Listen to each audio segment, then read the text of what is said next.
Abri, Senhor, os meus lábios e minha boca anunciará o vosso louvor. Glória ao Pai, ao Filho e ao Espírito Santo, como era no princípio, agora e sempre. Amém. Silenciemos nesse momento o nosso coração, a nossa mente, para que assim possamos entrar em comunhão com o nosso Criador, com o nosso Deus, esse Deus que é apaixonado por nós. Queremos, neste momento, rezar por todas as pessoas que precisam, que pediram, que confiam em nossas orações. Queremos rezar mais uma vez pelo Pedro, pelo bebê Pedro Dantas Amorim. Ele já fez a cirurgia, estava entubado, mas graças a Deus já está bem melhor, graças às nossas orações. Por isso eu te convido, meu irmão e minha irmã, para intensificar as suas orações pedindo pelo bebê Pedro Dantas de Amorim. Queremos trazer presente mais uma vez o Gilberto de Jesus Barbosa, a Ana Rita e toda a sua família. Queremos rezar pela Chácia Emília, pela Tarciana Michele, pelo Railton Vieira, pelo Sebastião Brito Santana, pela recuperação da saúde da Rosana Nascimento, do Jorge Silva e da Milena Coelho. Queremos entregar nas mãos do nosso Criador a Joana Dark e toda a sua família, a Júlia dos Santos e toda a sua família, o Deuripe Souza Barbosa e toda a sua família, Helena Adália Guida, o Acácio Ramos Silva, a Lucivânia Martins. Queremos rezar pela recuperação do Alex Mota Gil, pela família de Tereza Bezerra, pela Eduarda Nery Benevides, pela saúde e pela cura de Leiliane Oliveira, pelo João Batista Barbosa de Souza, pela cura, pelo Damião Ângelo, pela Keila Jubiele Alves e pelo Natanael e toda a sua família. Queremos mais uma vez entregar nas mãos de Jesus, no colo de Deus, todas as famílias vítimas da pandemia, todas as pessoas vítimas da pandemia e vítimas das enchentes. Queremos trazer e entregar também no colo de Deus todos os nossos familiares. Em nome do Pai, do Filho e do Espírito Santo. Amém. Vamos continuar rezando, o Evangelho de Marcos, capítulo 2.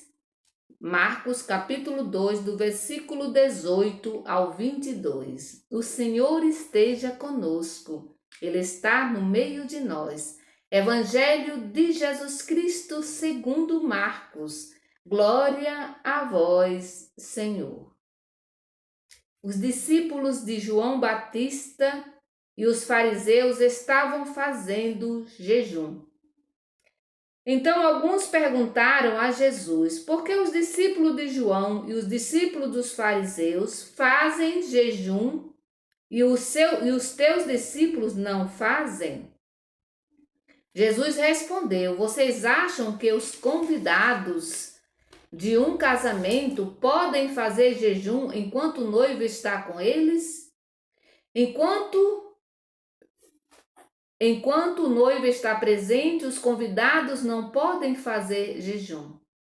Mas vão chegar dias em que o noivo será tirado do meio deles.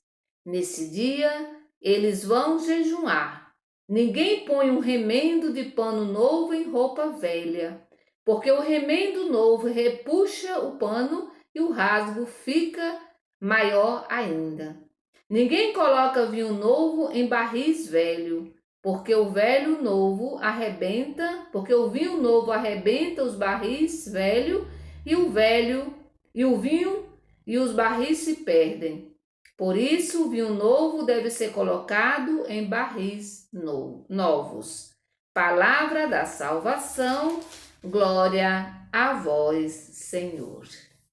Meu irmão e minha irmã, o jejum na época de Jesus caracterizava o tempo de espera.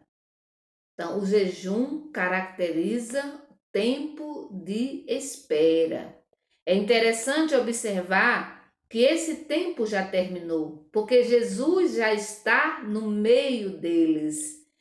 E, e chegou a hora, e a hora é a festa do casamento. É interessante que Jesus sempre, quando se refere a ele, a nova aliança, sempre lembra a questão como símbolo, como simbologia, né, a festa do casamento. Ou seja, a nova relação entre Deus e a humanidade. Essa nova relação, esse novo casamento, né, entre Deus e a humanidade. Por isso, enquanto o noivo está presente, né, os convidados, as pessoas ao redor, não devem jamais fazer jejum, deve participar, deve comer, deve dançar, deve se alegrar. E aí Jesus vai falar também desse amor, né, de Deus que vem para salvar o homem, para salvar a mulher, e essa mulher e esse homem, ele é concreto, né? São pessoas concretas.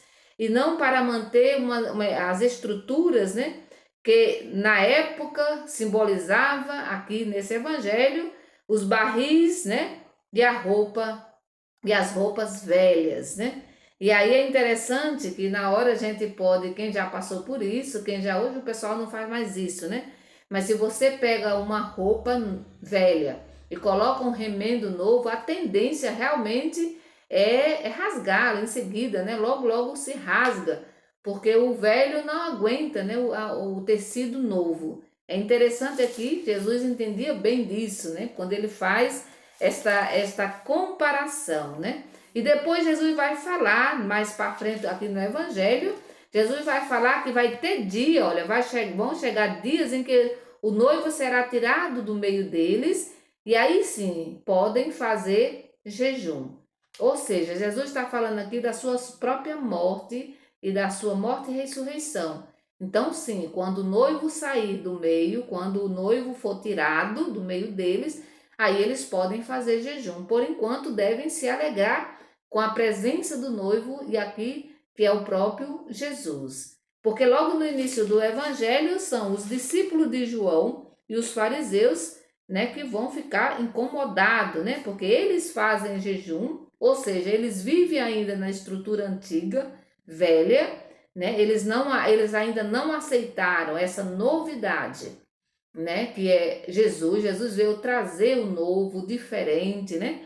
E aí eles não aceitam, por isso que eles vão questionar por que eles fazem jejum, né? Os discípulos de João Batista, os fariseus fazem jejum, mas os discípulos de Jesus não fazem jejum, porque estão junto de Jesus, não tem mais essa necessidade de fazer jejum.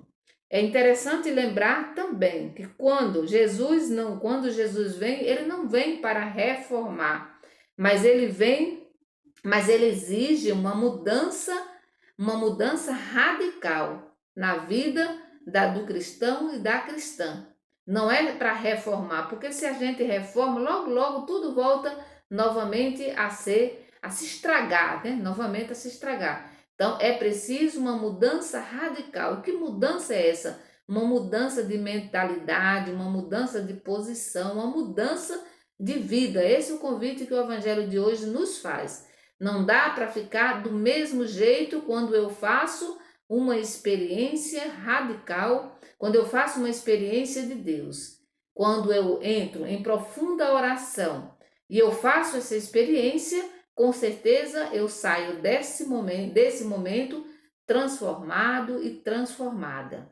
E essa experiência ela vai me levar, com certeza, ao encontro das pessoas, né? Sobretudo daquelas pessoas que se encontram deprimidas, nas trevas, tristes, excluídas. Então, a experiência de Deus, ela me leva ao encontro com o outro, ao encontro com a outra, a fazer o bem, né? Essa experiência de Deus, ela transforma a minha vida, ela faz uma transformação geral, uma mudança geral no meu jeito de viver. Então, se eu estou todos os dias rezando, rezando e não tem mudança, isso significa dizer que eu não estou fazendo experiência de Deus. Eu posso até estar rezando, né? Mas, infelizmente, a oração não consegue atingir o meu coração, o nosso coração.